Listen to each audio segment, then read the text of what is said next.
Jednog dana bit ćete izražajni samo ukoliko dobro koristite znanje o logičkom akcentu, o pauzama i o misaonim celinama. Šta znači logički akcenat? To znači da u govoru koji traje 2, 5, 10 minuta, nedvosmisleno postoje reči koje imaju jaču važnost od ostalih. To je logički akcenat. Ta reč koja je nosilac smisla, koja nosi smisao i koja se onda tehnički kaže drugačije od ostatka. Postoji nekoliko načina kako izdvajamo neku reč. Možemo da izdvojimo glasnoćom, možemo da kada dođemo do važne reči, do ključne poruke, možemo da je omeđimo pauzama. To znači, ja sada govorim nešto, govorim, pauza, kažem suštinu, pauza. Tehnička stvar. I ta poruka je onda dobro odzvonila i mala je šansa da publika nije to prihvatila kao nešto što je meni posebno važno. Mala je šansa. A to je u stvari vaša dužnost. Da ne pustite da reči idu same po sebi, nego da ističete one koje su najvažnije.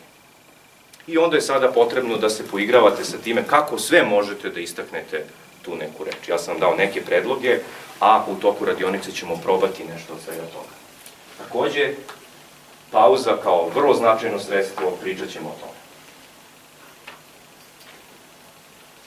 Kada govorimo o tome da govor treba da bude ritmičan, to zapravo znači, nadam se da ću biti dovoljno jasan, da bude zapravo prisutna stalna smena različitih govornih nijansi. To znači da je jedan govor malo brz, malo je brži jer nije mnogo važno, pričam, a onda usporim, zato što mi je izuzetno važno da jedna poruka dobro odzvoni i odjekne. Pauza.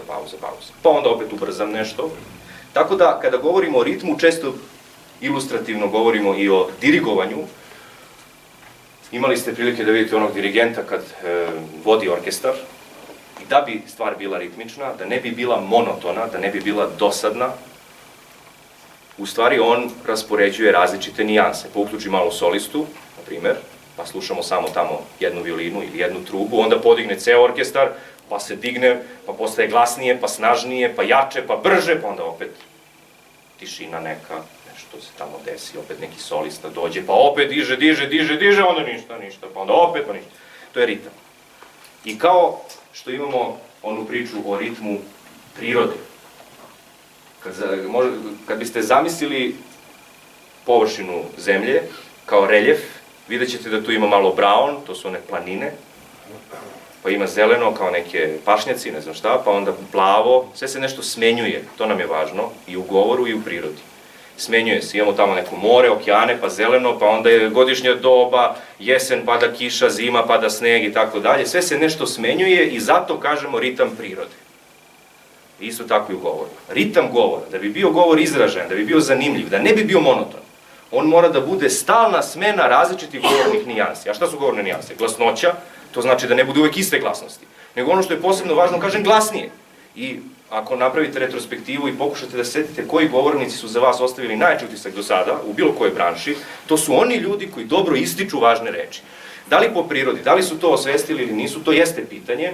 Ono što je naš zadatak ovde jeste da pokušamo da mnoge stvari stavimo pod kontrolu. Da kontrolišemo svoj govor, da on nije stihija. Tako da, predlažem, naglašavajte, ističite reči i smenjujte različite govorne nijanse. Ne budite iste brzine. Ljudi koji govore istom brzinom su dosadni i nikad nas neće ni u šta ubediti.